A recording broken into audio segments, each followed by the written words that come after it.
আজকে যে ক্যাপ্টেন জাহাজ, এই জাহাজের ক্যাপ্টেনরা কিভাবে তারা জাহাজ চালায় সমুদ্রে, কোনো কি কি নির্দেশনা তাদের মানতে হয় এবং তাদের যে নির্দেশনা ছিল সেই নির্দেশনা আমরা একটু জানার চেষ্টা করব এবং ক্যাপ্টেনরা কিভাবে নিয়ন্ত্রণ করে জাহাজ সেই দৃশ্য আমরা একটু আপনাদেরকে দেখানোর চেষ্টা করব। এখানকার ক্যাপ্টেন মামুন, আমরা তার সাথে একটু কথা বলার চেষ্টা করব যে তিনি কিভাবে জাহাজ নিয়ন্ত্রণ করে এবং সেন্ট মার্টিন কিভাবে যাওয়া যায় সমুদ্র বঙ্গোপসাগর পাড়ি দিয়ে।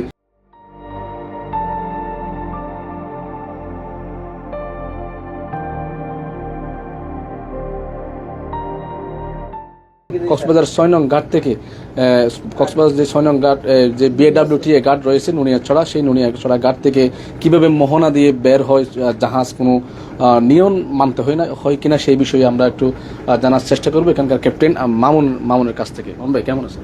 জি, আসসালামু আলাইকুম। জি, ভালো আছি। আপনি ভালো আছেন? আলহামদুলিল্লাহ। আচ্ছা, আপনারা তো প্রতিদিন যান, কি কি সমস্যা ফেস করেন? আমরা যখন প্রতিদিন যাই, আমাদের যে ঘাটে আমাদের 6-7টা জাহাজ, ঘাট মাত্র একটা, তখন এক ঘাটে যাত্রীদের হুড়োহুড়ি করে উঠতে হয়। আর চলার পথে দেখা যায় নদীতে জাল থাকে, অনেক সময় চ্যানেল মার্কিং নাই, চ্যানেল অব্যাহত কম, জাহাজ চলা ঠেকে যায় অনেক সময়। এইসব বিড়ম্বনা আমাদের পড়তে হয়। বিশেষ করে জালগুলো আপনার পুরো চ্যানেলে জাল পেতে থাকে ওরা।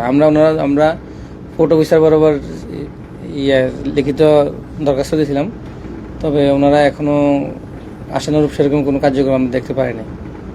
আমাদের 5-6টা জাহাজ যারাই আমরা সেন্ট মার্টিন থেকে কক্সবাজার চলি রুটে, আমাদের সবাইকে এই বিড়ম্বনায় পড়তে হয়। আচ্ছা, আপনাদের যে কেয়ারি ডাইন ক্রুজ অ্যান্ড ডাইন, যে এই জাহাজের ক্যাপ্টেন আপনি, এখানে পরিবেশ মন্ত্রণালয়ের পক্ষ থেকে যে 12টি নির্দেশনা দেওয়া হয়েছে সেগুলো আপনারা এবং পর্যটকরা মানতেছে কিনা? জি, ধন্যবাদ। আমাদের যে 12টি নির্দেশনা দিয়ে আমাদের সেন্ট মার্টিনের যাত্রা শুরু, তখন আমরা প্রতিদিনই জাহাজে ওঠার পরপরই আমরা মাইকিং অ্যালাউন্স করে দিই যাত্রীদের, যাতে বজ্র, কোনো প্লাস্টিক এগুলো যাতে সাগরে না পেলে আমার জাহাজের পর্যাপ্ত জায়গায় বিভিন্ন স্পটে আপনার ডাস্টবিন দেওয়া আছে, ওরকম নির্দেশনাগুলো বলি।